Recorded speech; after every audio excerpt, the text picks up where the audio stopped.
How much food do you think the average Latter-day Saint family has?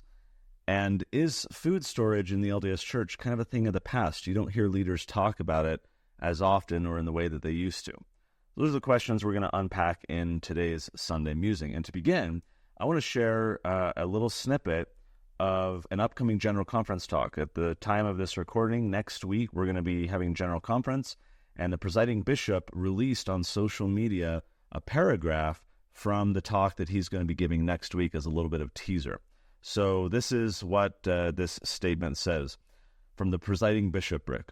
We are very much aware that we live in difficult times, perhaps as difficult as any recent period in history. The economy in general seems to be out of control. There's high unemployment in many areas. Inflation is running rampant in most countries of the world. Personal debt is staggering. It seems almost impossible for young people to buy a home. Many who have purchased a home have monthly payments which leave no room to handle the slightest emergency.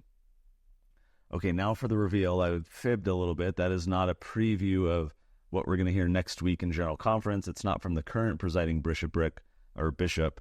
It's from Bishop Victor Brown, who was the presiding bishop when he gave this statement in the October 1980 General Conference.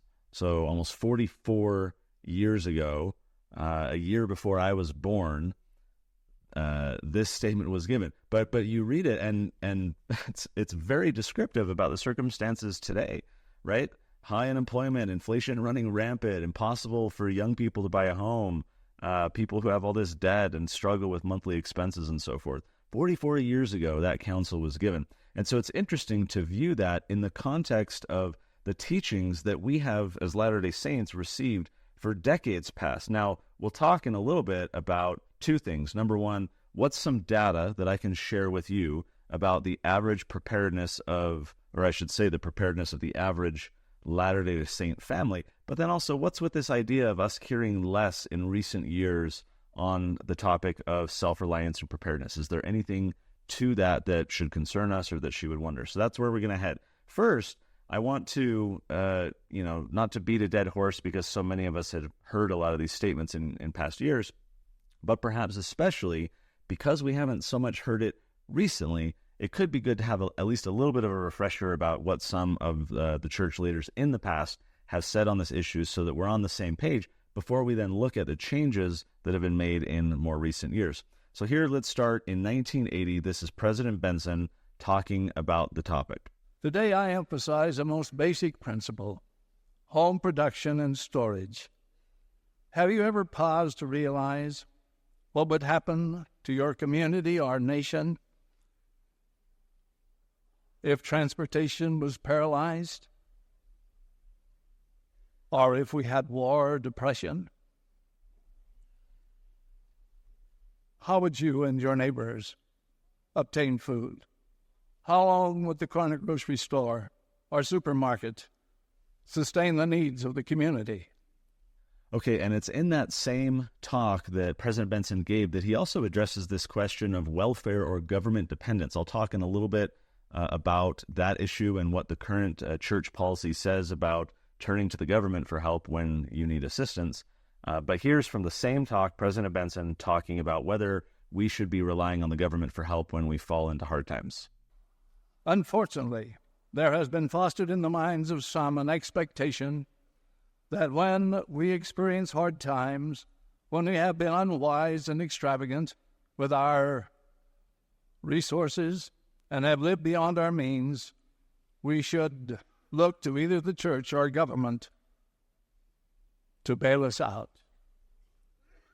Forgotten by some of our members is an underlying principle of the church welfare plan that, quote, no true Latter-day Saint will, while physically able, voluntarily shift from himself the burden of his own support. Okay, let's fast forward 1 year. Here we get Elder Tom Perry talking about the issue, getting pretty fired up about it. So again, this is 1981, April session of General Conference. So he's going to give some data from the 70s. I'll share some recent data that I have come across in recent years, but for context, he's talking about fast offering and dependence giving commodities and assistance to the Latter-day Saints of what was happening in the years prior to when he gave the statement. So here's Elder Perry. You will note that our rate of annual increase for the period of 1970 to 1978 in total fast offering assistance was 15%. When we had a little upset in our economy, the rate last year jumped to 32.5%. We look even worse if we examine total commodity assistance. For the period 1970 to 1978, the annual rate of increase in commodity assistance was 11.3. Last year, the rate was a disastrous 53.5. A little dip in the economy found the membership without oil in their lamps. Immediately, it was necessary for those not adequately prepared to turn to the church for assistance. The results indicate the training of families in the basic principles of self-reliance and independence over the past years has not been as effective as it should have been. With such alarming results, we must remind ourselves that the church welfare system was never designed or intended to care for the healthy member who, as the result of his poor management or lack of preparation, has found himself in difficulty. It was designed to assist the membership in case of a large physical disaster, such as an earthquake or a flood. It was designed to assist the ill, the injured, the incapacitated, and rehabilitate them back to a productive life. In far too many cases, members who should be making use of their own preparedness provisions are finding that there is nothing there, and they have to turn to the church. It is time to ask ourselves what has created the problem of placing such a heavy burden on the church to supply our welfare needs. My analysis to this problem would lead me to believe that as leaders, we have spent far too much time in administering relief and far too little time in prevention by having our families prepared to administer to their own needs. It is time to teach the basics again. It is time to make our number one priority of our welfare efforts personal and family preparedness. We must prepare now so that in time of need, more of our members will be able to draw from their own preparedness and not have to seek for the assistance of the church. Okay, and then just a few years later, President Monson, in the Ensign, in the first presidency message, said that recent surveys of church members have shown a serious erosion in the number of families who have a year's supply of necessities. Most members plan to do it. Too few have begun. And so heavily during the 80s, but, in years prior and years since, we've been hearing this message about a year's supply, about food storage being prepared. Then in 2007, the first presidency released a tiny little, if you can even call it a pamphlet, called All is Safely Gathered In. And they have a little first presidency message in there where they say, our Heavenly Father created this beautiful earth with all its abundance for our benefit and use. His purpose is to provide for our needs as we walk in faith and obedience. He has lovingly commanded us to prepare every needful thing so that, should adversity come, we may care for ourselves and our neighbors and support bishops as they care for others. Now, one thing I've loved about this statement ever since it's been given in 2007, and I've shared this statement a lot. I think I'm on either my third or my fourth time being called as the ward emergency preparedness specialist or self-reliance specialist. I think it's my fourth now. I just got this calling again a couple months ago. And so ever since this pamphlet came out in 2007, I've shared that quote because it's so easy to think of preparedness as this kind of selfish, self-centered type of thing, right? This is our family's survival. This is, we only need to store what we need and ignore everybody else and everything else happening around us. But I like how this statement redirects our focus a little bit, right? Should adversity come, we may care for ourselves and our neighbors and support bishops as they care for others. Now, that causes a lot of consternation for folks, right? Kind of like the parable of the virgins. The prepared and wise virgins did not share the oil in their lamps with the foolish virgins. They sent them packing, right? Go get your own. Go to the market to those that buy and sell and try and get your own. Now, obviously, that is a spiritual analogy that you can't really transfer oil from one to the next. You can transfer a bucket of wheat. You can give someone a little bit of rice and beans or whatever. But a lot of people chafe against that, right? We've heard this counsel over and over again. Latter-day Saints have been repeatedly admonished to prepare. And so are they really going to expect that the faithful Latter-day Saints who have heeded that counsel and who have prepared are going to deplete their reserves by sharing with the slothful saints who could have prepared, right? So there's this interesting conundrum of consecration and charity in the context of providing to others who had abundant opportunity to prepare and chose not to, and chose to spend their resources differently. So it's kind of an interesting issue to consider. But I like the statement nonetheless, that we can care for ourselves and others and support bishops as they care for others. I think that holds a lot of wisdom, that as we think about our own preparedness, it's about acting and not being acted upon, as it says in the Book of Mormon. If we are dependent on others for aid, we are being acted upon by these external circumstances. If it's the middle of COVID and you just happen to have some excess toilet paper because you've stocked up various commodities in your home and toilet paper is gone, well, you can render assistance to others. You know, I gave paper towel and toilet paper out to others that ran out because I had the capacity to do so. But if I was without, I would be acted upon, and then I could not help others. And so that's kind of the principle that it's getting at. Okay, here's President Hinckley. This is kind of interesting. Let's first share from his October 1998 remarks on self-reliance. The time has come to get our houses in order. So many of our people are living on the very edge of their incomes. In fact, some are living on borrowings. We have witnessed in recent weeks wide and fearsome swings in the markets of the world. The economy is a fragile thing. A stumble in the economy in Jakarta or Moscow can immediately affect the entire world. It can eventually reach down to each of us as individuals. There is a portent of stormy weather ahead, to which we had better give heed. Okay, and it was in that talk that he paraphrases Joseph's dream of the 7 years of plenty and the 7 years of famine. He says, look, this is just my opinion, but I think we got to get prepared. There's going to be a lot of hard times ahead. Let's keep this story in mind of Joseph's dream of 7 years of plenty, 7 years of famine. Interestingly, perhaps intentionally on President Hinckley's part, or perhaps coincidentally or inspired or whatever, 7 years later, in the October 2005 General Conference, President Hinckley said, talking about a similar topic again, let us never lose sight of the dream of Pharaoh concerning the fat cattle and the lean, the full ears of corn and the blasted ears, the meaning of which was interpreted by Joseph to indicate years of plenty and years of scarcity. So 7 years after he first, here he's sharing this kind of story of Joseph, the 7 years of plenty, 7 years of famine.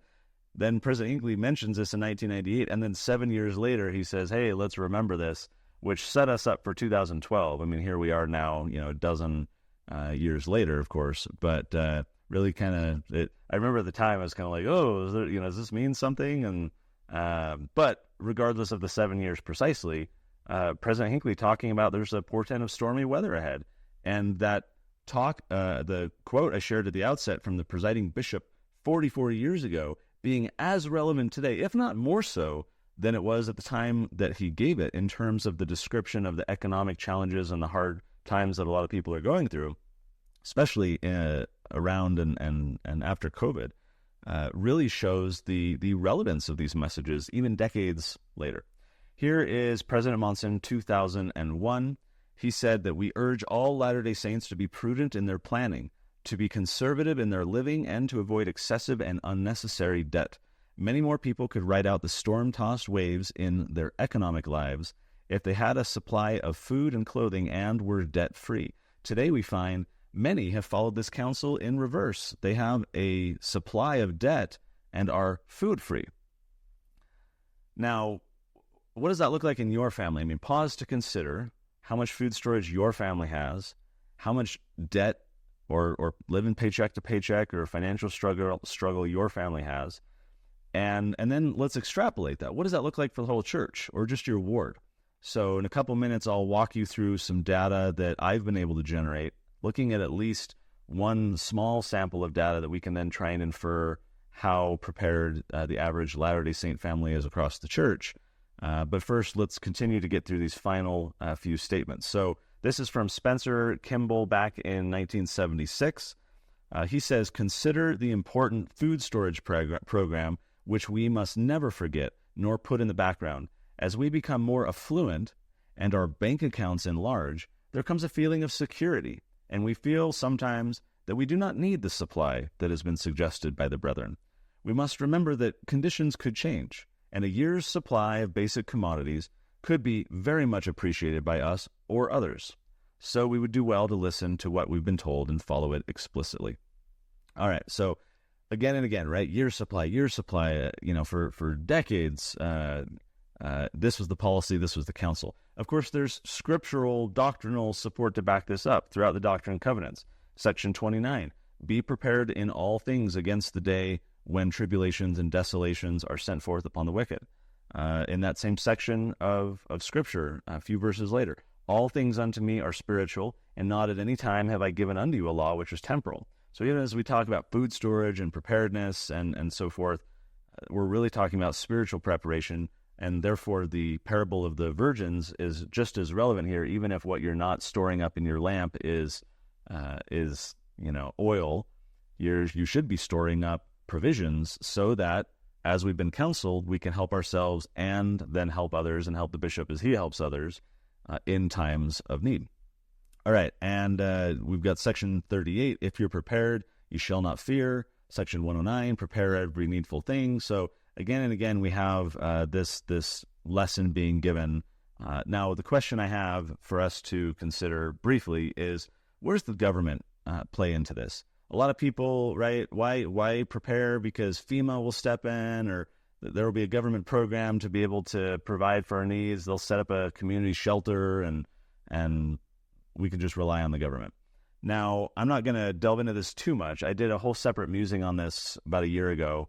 So if you're curious about the shift in the church's position on government aid for welfare and relating to self-reliance, go to sundaymusings.org, where you can find all the past musings, and in the drop-down filter, choose welfare, and then you'll find that particular musing. So sundaymusings.org, choose welfare. Here's just a little snippet of what I talk about in that musing. I'm going to start with President Benson, 1977.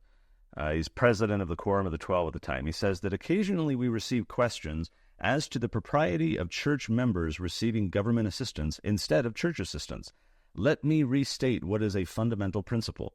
Individuals, to the extent possible, should provide for their own needs. Where the individual is unable to care for himself, his family should assist. Where the family is not able to provide, the church should render assistance, not the government.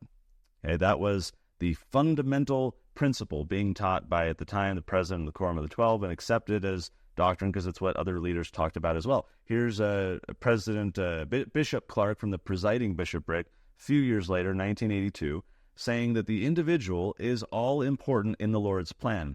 Any system which does not require initiative, self-reliance, and the necessity of work for what we receive, if able, will not preserve its integrity. The design of the welfare plan of the church is to abolish the dole. The dole is a blight on any welfare system and should be feared as a cancer in the human body. Final quote, President Hinckley, 1990. He says that as government increasingly assumes the burden of caring for all human needs, the independence of our church's social services and the doctrine which lies behind that position will become more and more important. Important quotes, right? There's doctrinal principles here, fundamental principles here about the importance of work, self-reliance, not relying on others for unearned welfare assistance.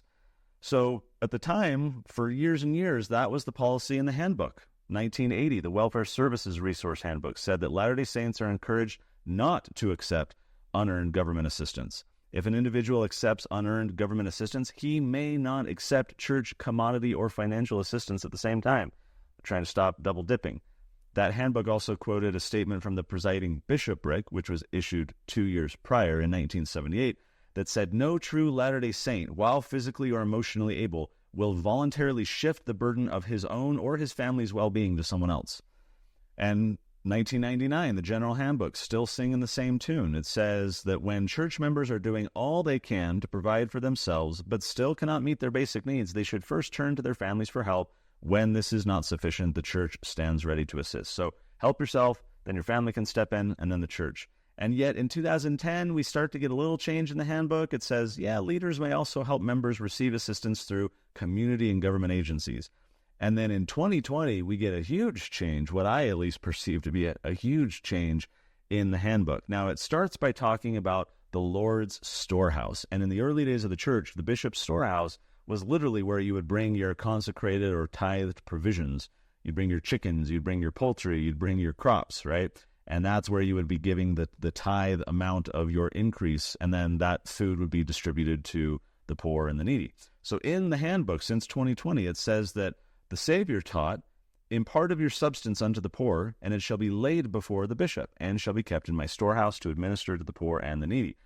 All the resources available to the church to help those with temporal needs are called the Lord's storehouse. These include members' offerings of time, talents, compassions, materials, and financial resources to help those in need. The Lord's storehouse exists in each ward and stake. Leaders can often help individuals and families find solutions to their needs by drawing on the knowledge, skills, and service offered by ward and stake members. So I want to pause there and point out, I like that. I like that it's not just about commodities or food. It's about time and talents. It's about other resources beyond just, providing for your basic needs and feeding you. So that's great to say, let's share talents. Let's help one another with the tools we have and the machines and the knowledge and so forth. Here's the final part from the handbook in this little section. It says that besides the resources of the Lord's storehouse, members can often receive needed help through government and community resources. So what before was a negative approach, don't do this, you shouldn't do that, steer clear from it, members who are physically or emotionally able shouldn't do it, voluntarily, at least, it said. Here now we have a shift where it's like, at least it's indifference. Maybe it's a positive thing. Members can often receive needed help through government and community resources. Hey, pro tip, go to the welfare agency and get on the dole. And so this interesting shift now in the handbook, which includes a section later on that says, members strive to meet their basic needs through their own efforts and help from extended family. When this is insufficient, members may need help from other sources, such as, number 1, government and community resources. Number 2, church assistance. I think this prioritization matters. Now, in that other musing, I unpack a lot more of that. You can get more of the context and so forth. But I just want to say in passing before we get into some of the data and start to answer the question that I asked at the beginning, I find this problematic. This is a huge shift. What before was stated to be a fundamental principle, a doctrinal principle, and so forth, we now have the church as an institution first prioritizing government and community resources for its members, and only then as a fallback under number 2, church assistance. Very interesting. Okay, so how prepared are the saints? Well, there was a study in 1959.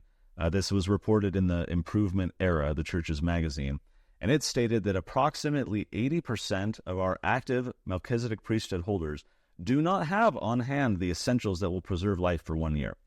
So this was an analysis of a 1-year food storage. They didn't give data that I could find on 3 months, 6 months, whatever. They were just looking at the council at the time was have a year food storage. Hey, how many of you have been obeying that counsel? Lo and behold, only about 20%. Okay, so 80% do not have on hand the essentials. About a decade and a half later, we're in 1975. This is now Bishop Peterson of the presiding bishopric, who mentioned a study from the Utah State University on this issue, looking at the food storage provisions kept by Latter-day Saints. And they noted in that study that only 18% of families had a year's supply of grains, which kind of matches that 20-ish% before. 18%. And about 30% had a 2-month supply of food.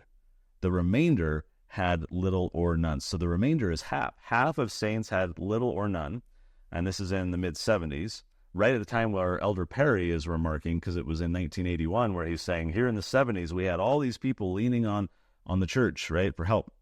So half of saints at the time had little to nothing. 30% of them had about a 2-month food supply, and then 18% had a year's supply of grains, right? It only said grains. That was a big emphasis early in the church, was the focus on grains. And of course, technology and food, freeze drying and everything has become far better. So now there's a much more robust opportunity for a year's supply of food. But at the time, there was this heavy emphasis on grains. So many people have been ignoring counsel and have no food storage. All right, so let's dig into the data. So as I said, this is my third or fourth time having this calling. And in my last ward, about, 12, 13 years ago, we did a survey of the whole stake.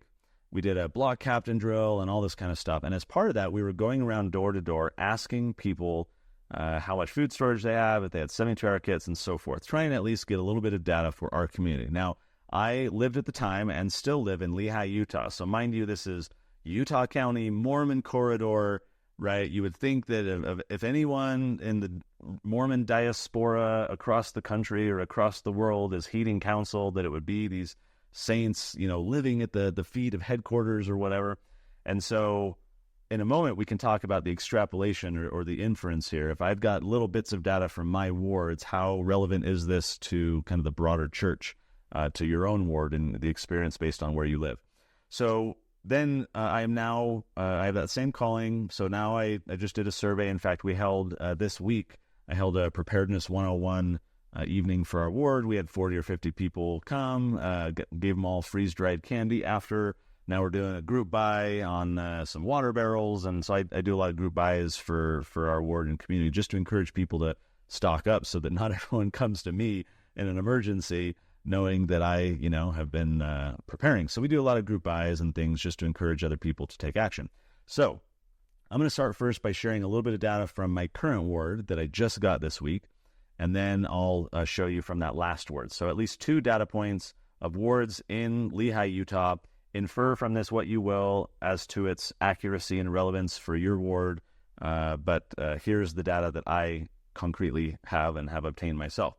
Okay, so this chart, for those of you watching the video, you can see that this is the percentage of families in my current ward, how much food storage they have. If they could not go to the grocery store, how long could they survive on the food in their home? And as you can see, for those of you viewing the video version, half of people have 1 month or less. This actually matches really well Bishop Peterson in 1975 saying that half of the saints at the time had little to nothing. And then if we go to 2 to 3 months, we're looking at about 20-ish%, 4 to 6 months, 13%, same for 7 to 12 months, and then about like 5% of families in my current ward had a year's supply of food or more. So half of the families have essentially nothing. Part of the challenge here when asking people this is you kind of get the overconfidence of like, oh yeah, we're good, we have plenty, right? And some of it might be spoiled, some of it might be like way too expired, maybe it wasn't stored properly. So it's quite a different thing if you actively and actually had to live on the food. It's another thing to just kind of make this ballpark assumption or guess as to how long it would last. So I think these are generous answers, and likely if we actually all had to live only on our food storage, we'd actually have, less than what was described here. Okay, now if we add in my previous ward, same question, broken down the same way. Here you can see a match with the green being my previous ward, blue being my current ward. For those of you listening to the audio only on Spotify, Apple Music, whatever, I post these videos on YouTube and Facebook, so you can check out the visuals there if you want. Now, what you see here in this analysis is kind of close. My previous ward was doing a lot better with 2 to 3 months. Part of this survey was at the tail end of a lot of effort and encouragement to get people to buy stuff. We've been doing group buys on food storage and so forth. So a little bit skewed there, but then less for 4 to 6 months and 7 to 12 months than my current ward. But overall, a fairly similar result if we kind of generalize a little bit. Now, in that last ward 12, 13 years ago, when we were doing this block captain kind of test, We actually went door to door and we knocked on doors and we said, hey, we're doing this thing, and whether they were members or not. And we asked them some questions, collected the data, and then moved on to the next house. And I distinctly remember one of my neighbors, I knocked on his door and I started with the first question. Hey, we're doing this survey, blah, blah, blah. How much food storage do you have? If your family could only survive on what you stored, how much do you have? And he, with pride, beamed and told me that he had 2 years of food storage for him and his wife. They were a retired couple, no kids actively living with them. So maybe they had like a year's worth of food storage back when they had kids, but they were out of the house. So magically, it's a 2-year food supply just for 2 people. Whatever the dynamic, he told me 2 years. He was very happy with himself, very proud. And I'm writing this down thinking, wow, this is going to inflate the average for the ward, right? We're going to look a lot better because of this one guy having 2 years. So I mark it down, and then I move to the next question. Great. How much water storage does your family have? And what before was this like bright beaming countenance became a crestfallen, sullen, rostrum. Rostro, is that the word in English? I don't remember. But he was clearly disappointed in himself. And no, rostrum isn't that like a podium or a pulpit or whatever? Anyways, sorry, a little Spanish word popping in my head. But his demeanor clearly changed because he realized, oh crap, I was good on food storage and I have literally no water storage at all. He had nothing. And so this is kind of the challenge when I'm teaching people about preparedness, is that we so often think about food storage, in part because the counsel over the years was food storage, food storage, food storage. But you can last for a few weeks without any food. You can only last a few days without any water. And so it seems that we need to optimize far more for the thing that we could die of without far more quickly. And so for your own kind of thinking about this, the average that you would need in an emergency scenario, right? So you're not taking lavish baths, long showers, you're not watering a bunch of stuff, you're not leaving the kitchen faucet on while you're doing dishes, right? Bare minimum use, 2 gallons per person per day. So I'll let you do the math for your own family and think through, if you were to have, let's say, a 3-month supply of water storage in your family, 2 gallons a day, how much you would need to do that. But let's go back to the data. So I asked that question of the current ward that I'm in, and here are the results. So about 38%, 37% of families have literally like nothing. They've got maybe a 5-gallon thing, and that's it. 0 to 10 gallons, about 37-ish%. About 28% have between 11 and 50 gallons. And then you've got a handful that have, 8% have 51 to 100, 100 to 250, et cetera. And then you've got, what is that, like 3% of people said that they have more than 500 gallons. So these are people who have a couple of the water tanks that we did a group buy on, like 8 years ago or whenever I last had this calling. So, similarly, like we have a lack of preparedness on food storage, we have a lack of preparedness in our ward. And this isn't to shame my ward or my neighbors at all. This is, I think, quite reflective of the church body as a whole. This isn't anything unique about where I live necessarily. Let's go to my other ward. Here are the results side by side with the previous ward that I was in the other side of town. And so way more people had basically no water. About 60% of people in that ward had 0 to 10 gallons. And then everything else was, roughly the same. We didn't have anyone that had over 500 gallons, but most everybody had nothing. And we had not really been pushing water storage too much in that last ward. So I think it caught a few people off guard. We were more pushing 72-hour kits and food storage. Okay, so then there's this question of overall, how prepared are you? Because it could be you lose your job. I mean, when I was young, my dad lost his job twice for prolonged periods, and there were meals, quite a number, where we were eating out of the buckets of, rice and beans and oats and so forth that my mom had stored, or my parents together had stored. And so this could be just, job loss. It could be a pandemic like with COVID and you run out of toilet paper. It could be, your house burns down. It could be your basement floods. It could be there's an earthquake. Like where I live, it's near a lake. And so there's what's called liquefaction, where if there's a huge earthquake that hits, it shakes the dirt so hard that the water molecules from the lake and the high water table can get through all of the shaking dirt. And so then it basically turns the dirt into quicksand and into mud, and all these homes that are on a sure foundation right now just start sinking down. So there's so many things we have to prepare for, right? How prepared generally do you feel when you think of like all the different things that could go wrong or challenges in your life? Here's the data from the current ward. This is on a scale of 5 being the most prepared. I'm ready for Armageddon. I've got a lot of preparedness. And so the average is kind of 2.5 if you look at the numbers. So people feel mostly unprepared. And then when you look here at the old ward as well, asking them the same question, we get very similar answers. A little bit more people feeling that they're 2 out of a 5. So kind of interesting that in both wards we're seeing somewhat similar examples. It's hard, impossible to come by data for the whole church. We got a few dynamics going on. Number one, being a global church, perhaps one reason why the church leaders speak less about it now is because of that global nature, and where before it was a very America-focused kind of audience and messaging. Now they have to keep in mind that there are Latter-day Saints in, Borneo and Bangladesh and India and Tunisia and Colombia, right? That there's no culture there of storing things up.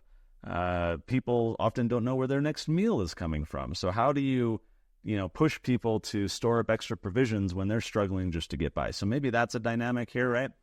That clearly worldwide, the church members would drag our average quite down. But if we just narrow it to just America, where we've been having this council for decades and have the economic means largely to actually prepare, what I've heard informally kind of through the grapevine is very similar results, that only about 5% of families have a year's supply, that about 15 to 20% have, the 2 to 3 month supply that the church recommends kind of for your short-term food supply, and the rest have effectively nothing. They have what's in their pantry, and maybe it'll last them a week or two, right? And so the church now, before it was year supply of grains, year supply. Now the council is, you want a longer-term supply of the essentials, but first focus on the short-term supply of food you'd actually eat. This is your 2 to 3 months. And so what I shared with my ward this week, and what I would encourage you, is to basically turn your pantry into a mini grocery store. The goal would be that you never need to, we're out of this, right? It's always that you have another 2 or 3 or 4. And so then you're just in rotation. And then you think, okay, I just got a new jar of peanut butter open, so I need to add to the shopping list, another one to add to the back of the queue, and build up a little bit more of a supply, so that if there is an emergency where you can't go to the grocery store for a month for whatever reason, your family gets to eat the things that you largely like. Think of a stressful circumstance when there's, pick your problem. How great would it be if you and your kids could eat the same kind of comfort foods and familiar flavors and so forth that you like and enjoy? What you don't want in that tragic circumstance is to then have to start opening up your buckets of wheat and rice and eat crap that you don't like, right? That's just going to add to the stress and the complication. So having the 2 to 3 month supply is really wise counsel from the church. I'm glad that they've added that into the mix rather than just your supply, because then everyone was just buying number 10 cans of wheat and setting it out in the garage and leaving it for Armageddon. The better, wiser counsel, and I think more reasonable one, is to have this 2 to 3 month buffer of normal food. And then you can start working in some of those longer-term supplies to stretch out the 2 to 3 months of normal food and have it kind of taper off while you then transition to the longer-term stuff. And there's a lot. I mean, if I were teaching that preparedness class now, I'd be talking about, get a freeze dryer, get a dehydrator, there's so many things that you can do. Buy, prepared meals that are freeze-dried. They make it stupid easy now. Buy one a month. Buy a bucket a month and just start, stocking it up over the years. There's a lot of ways to do it. But that data is an interesting snapshot to look at how prepared the average Latter-day Saint family is. If by average we mean your average middle class, family in Utah, we can perhaps infer that it wouldn't be too dissimilar for Latter-day Saints across the country. I think we can also assume that, as I said, in other countries, the numbers will be, close to zero in terms of food storage, that I think far fewer would actually do it. But the principle here is important. It's doctrinal, it's scriptural. We should prepare, not just spiritually, because to God there is no spiritual preparedness. Even the temporal stuff is spiritual. So no matter our circumstances, no matter where we live, if you don't have a basement, whatever, right? I'm on minimum wage and paycheck to paycheck, there's something that everybody can do. And so for me, the important thing when I talk about this issue with people is just kind of nudging them and reminding them and saying, hey, this is important. Hey, here's a group buy. Hey, here's a sale on, number 10 cans of, freeze-dried fruit at Macy's if you want to go get some. And just being that person now in this calling again, where I can just kind of remind and encourage. Because I think one of the challenges is that we haven't really been hearing about this for, 2 decades, roughly. Again, there was a lot in the 80s, a little bit in the 90s. We had a smattering of it. President Hinckley, 2005. We had the pamphlet come out 2007.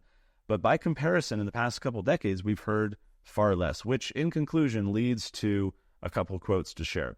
Now, the first is from President Benson, clear back in 1965. He was then an apostle, and he said, "Should the Lord decide at this time to cleanse the church, and the need for that cleansing seems to be increasing," which is a whole separate interesting topic to consider, "a famine in this land of 1 year's duration could wipe out a large percentage of slothful members, including some ward and stake officers, yet we cannot say we've not been warned." So that was 60 years ago, right?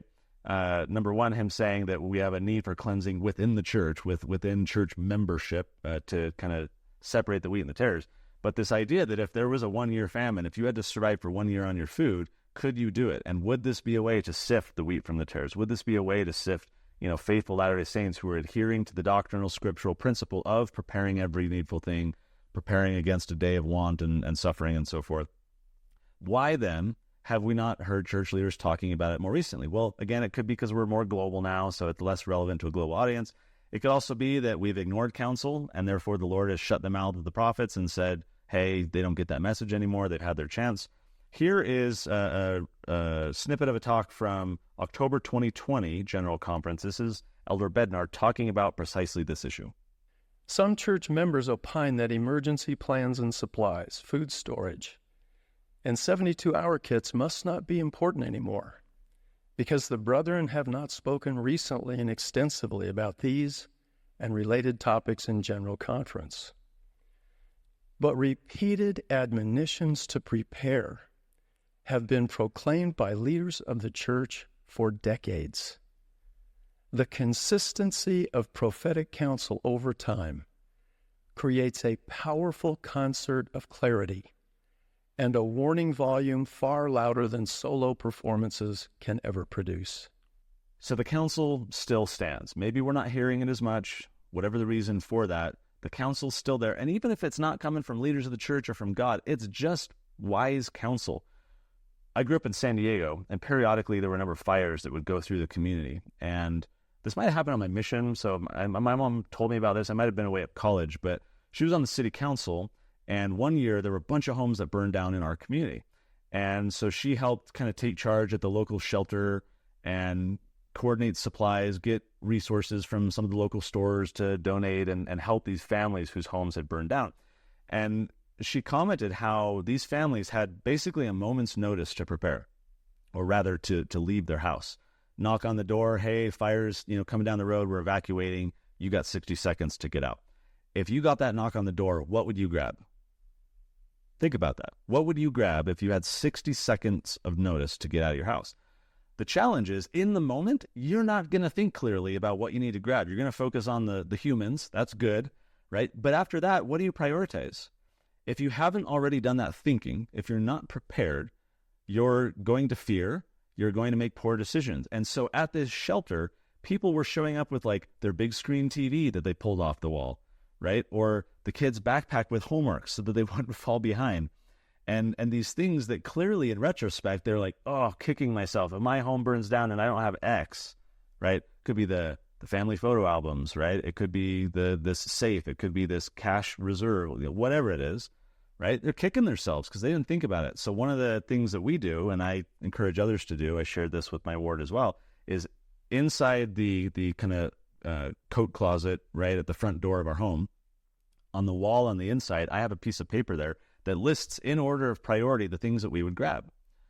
And so then I don't have to think about it. If I get the knock on the door, I pull up that list and say, okay, everybody outside, let's get everyone safe. Okay, let's grab the bug out bags / 72-hour kits. Let's grab the guns. Let's grab the hard drive with the photos, which now matters less because they're all backed up in the cloud. Let's grab, the cash, whatever, right? I have a list where I can do I have extra time to go in and grab that? Yes or no? And I can work my way down the list. So this is why preparedness is important. We have no idea what form it's going to come in. And so even if we're not getting more counsel from leaders, and even if the counsel was never from God, it was just kind of good counsel given by, caring men, which I don't agree with because it's clearly in Doctrine and Covenants, and I think it's a kind of important, eternal, sound principle. But even if we ignore kind of the theological arguments here. It just makes sense. You want to be prepared for an emergency as much as possible. And look, if an emergency happens and you're living fine, how awesome it is that you can go help other people who are caught flat-footed, right? That is why I'm so appreciative of that 2007 First Presidency statement talking about helping other people, that maybe nothing's going to help with, or happen to us, but then we can be in a position of helping other people. So this could be, or take it as an opportunity for you to reflect on and inventory your own family situation. Maybe your ward has an emergency preparedness or self-reliance specialist. Go talk to them. If there isn't one in your LDS tools directory and you can't find who that is, go talk to a member of your bishopric. Have them call somebody. This is an important topic for us to think about. And I would hope that in the wake of COVID and all the crazy that happened, all the economic fallout and shortages in the market and prices and inflation and job loss and everything else, one would hope that more people have woken up and come to realize the importance of this doctrine. I'm skeptical that there's very many more members who are going to, stock up and start preparing and be more self-reliant, but I would love to be proven wrong. Let me know in the comments, does your ward, number one, have an emergency preparedness specialist? Number two, do you have any type of data, or do you have any awareness of how your ward or your community is doing? Have you guys ever done block captains? I'd be curious to hear from you guys what your experience is, because overall, this is a topic that a lot of people love to ignore, but I think it's at their own peril. So consider this a call to action for you to think about it a little bit more. Maybe you and your family can do a little family home evening. You guys can kind of inventory things and make some goals and some next steps forward. And that way, together, we're going to be more prepared and fear less the things to come. See you next week.